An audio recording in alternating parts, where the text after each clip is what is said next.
What's the most expensive shoe that you've ever had in your inventory and that you sold for? Oh man, I was just talking about this the other Like week. this is crazy. Like I've seen shoes, and like I like shoes. I mean, I just had Teddy on here before, like on the previously. That motherfucker has a lot of shoes. Like, Yeah, and he he has does. a shit ton of shoes. He does. He does. And He like does. it's telling me like this shoe is 40,000, 50,000. Like that's Yeah. wild. Yeah. I don't know why Yeah. anybody would. I mean, it's an expensive addiction, but Yeah. like it's Well, shoes. we've never had anything of that level. Uh huh. Just because our customers are so young, like our clientele is pretty young. Like I said earlier, a kid came in, they were 10 years old, so we can't really have anything like that crazy.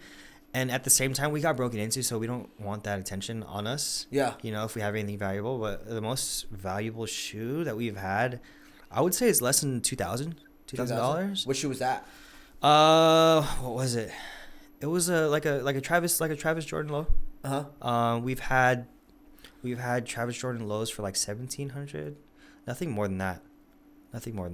And then like as far as those shoes are, is it just people that just want to like resell it, or are they like are they needing money, like, or are they bought it for retail and they resell it to you guys? How does that kind of look like as far as like your people that you buy from? I would say it's a mix of both. People that get it for retail and want to flip it for crazy margins, or people that just want some extra dough. But it's cool getting those kind of shoes that are higher ticket because more times than not, a lot of customers like to trade.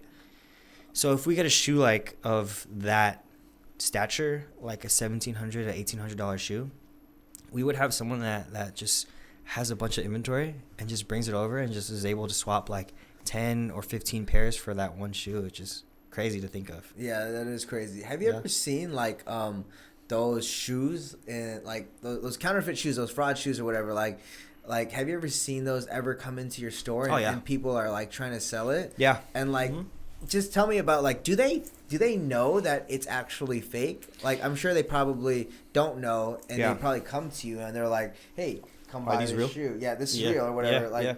And then how do you tell the differences? So there is a lot of instances where they come in and they're like, can you, like, after the fact that they say, like, oh, can you check these out? Like, I want to sell these. After the fact, they would say, oh, I'm not even sure if they're real. I just got them gifted to me or whatever. And there's different ways to tell. You can tell by the smell of the shoe if they're new. You can tell black light. We have a black light flashlight. Okay. So we look at it that way. And you can just kind of, being in shoes for so long, you just kind of know what to look for. Yeah. With Jordan specifically, you have to look at the stitching, you have to look at the smell, you have to take into account so many things. But obviously internet's there, so if we're not familiar with the shoe, we just look it up real quick. But yeah, there's a lot of times where people bring in fake shoes. Do you, I mean, like, have you ever, like, I've actually seen, I don't know if it's true or not, about, like, where they have, it's like StockX or so, like, they're supposedly selling fakes. Selling fakes, and, like, I heard, like, back in the day as well, too, like, Shoe Palace or whatever, they sell fakes at their stores or whatnot, like, how much do you think of that as true, and is it true? I mean, when it comes to the retail side, I haven't heard of any like a Foot Locker or Shoe Palace doing that.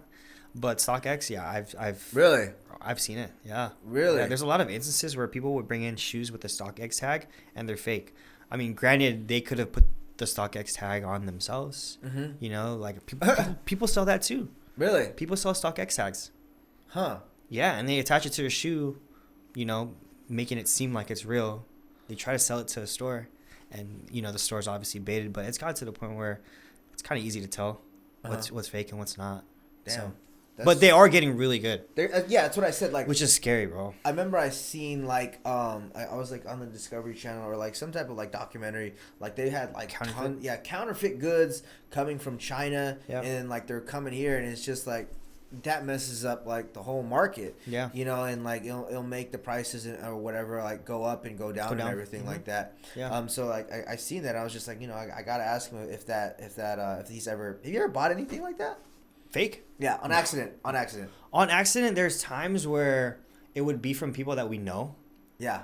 And obviously, I mean, granted, I don't know their intentions if they're someone that we know or they just didn't know. Yeah. So there is times where we would come across like counterfeit stuff and we would just keep it in the back or just give it back or do whatever we can, within the guidelines of our relationship with them.